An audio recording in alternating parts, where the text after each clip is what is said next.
Good morning. Today is the feast day of St. Lawrence. He was one of the original deacons of the church in Rome, and the apostles decided to call these 7 men to assist them in as ministers of charity. He called them for assistance. They called them for assistance to care for widows and orphans, to assist in the temporal administration of the church, but ultimately to represent Christ the servant. And that is the role of a deacon, to represent Christ the servant. At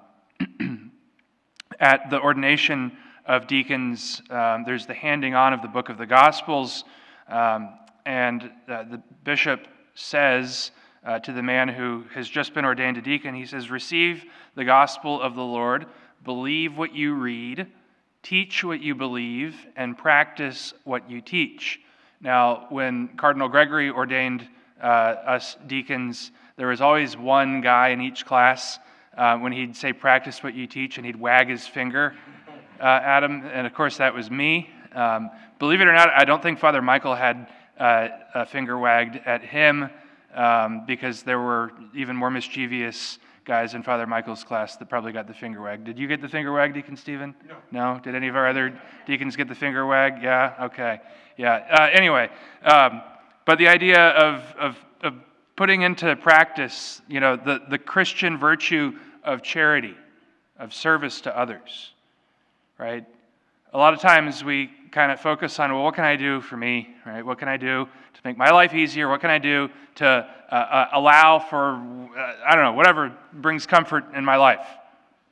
But if we think about the example of St. Lawrence, the example of St. Stephen, the first martyr who also was a deacon, or even let's look to the example of Mother Teresa, right? Of these wonderful saints who laid down their lives for the sake of others. Unless a grain of wheat falls to the ground and dies, it remains just a grain of wheat. But if it dies, it produces much fruit. The grain of wheat has to be busted open in order for it to produce life. So too, just as the side of Christ was busted open and blood and water flowed forth, it gave about life for us, for all of us. We're all called to service of the Lord in some way, right? We come to know God, we come to love God, and then we come to serve God. That's why God made us, to know Him, to love Him, and to serve Him, and to be happy with Him in the next life. But we can only do that through knowing Him, loving Him, and serving Him here and now. And so all of us are called to some degree of service by means of our baptism. The virtue, the Christian virtue of charity, whereby we serve the Lord through serving others, whereby we serve the Lord through leading others to Him. And so that service, it's an important question to ask ourselves regularly. What am I doing to serve the Lord and others in my life? Right? Am I hauling food from the bin outside the church over to the trailer and organizing it? Am I taking food from the St. Vincent de Paul trailer and distributing it to people? Those are good. But what about within my parish? Am I doing service within my parish? Am I assisting with the life of the parish? When there's heavy things to be moved, do I, run away and say, "No, I got to go to work today, Phil"? We did all the heavy moving earlier this week, Phil. You're safe. Or when something pops up and there's a need, right? Or even just as simple as, walking out in the parking lot and seeing trash and saying, "Hey, this is my parish and I want it to look nice. I'm going to pick up this trash," even though that's not my job, right? Just the little acts of service, the little acts of charity that help us to love the Lord more. If we can love the Lord in these little simple things, if we can love the Lord in little ways, we can love Him in big ways, right? If we can pick up that little piece of trash in the parking lot, then when we're persecuted for our faith, it'll become not necessarily easier, but we'll have been used to being humbled already just a little bit, right? When we're persecuted for our faith, if we've practiced humility already, it will make it easier. Perhaps it'll make it so easy that just like St. Lawrence, when he was being martyred, and the Romans loved a good show, and so as he's being martyred and being cooked on the gridiron, the legend is that he turned to his executioners and he said, "Okay, flip me over, I'm done on this side," which must have meant that it was only 45 seconds, because that's all it takes to cook a steak on one side. But he had that sense of joy, right? Even in the face of death. To have a sense of joy even in the face of death. That's what we're called to as Christians, right? So often it's like, oh, you Catholics are so gloomy and you're, sad all the time and you do penance and, but do we do it with joy, right? Do we do penance with joy? Or is it, I got to do this penance. No meat on Friday. I got to eat gross fish, right? My life is so hard. Being Catholic is so difficult. But no, it's joyous, right? Because unless that seed dies, it doesn't produce fruit, right? Unless we die to self, we do not produce fruit. Unless we die to self and unite ourselves to Christ, well, we're not united to Christ. It's that simple.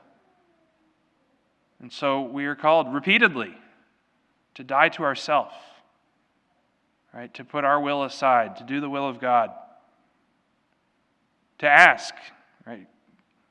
Am I doing your will, God? What is your will for me? What do you want me to do in life? I'm doing the stuff that I want to do. I'm coming to church on Thursday morning even though it's raining, which I want to do, but I'm doing for you. But what more in my life are you calling me to? Are you calling me to perhaps a deeper life of prayer, right?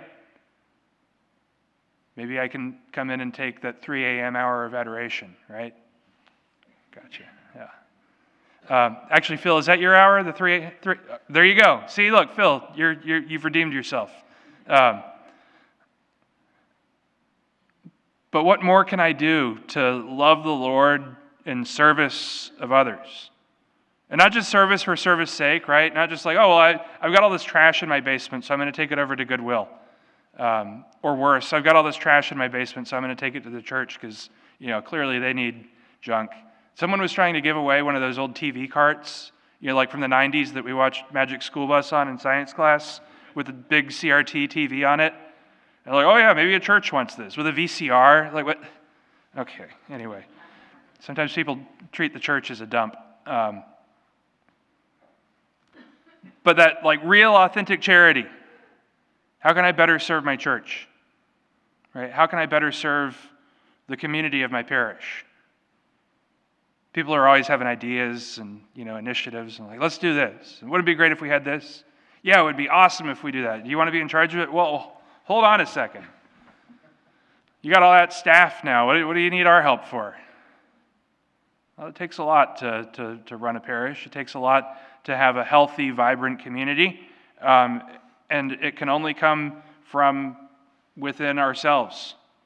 Our own desire to know, love, and serve God. Our own desire to do His will. And so on this feast day of St. Lawrence, let us ask for his intercession, that we may joyfully serve the Lord, that we may face persecution with joy, but that we may really truly have that desire and spirit of charity in our lives and our community as the body of Christ, particularly here in the parish community of St. Clare of Assisi, that we may continue to know, love, and serve the Lord in all that we do.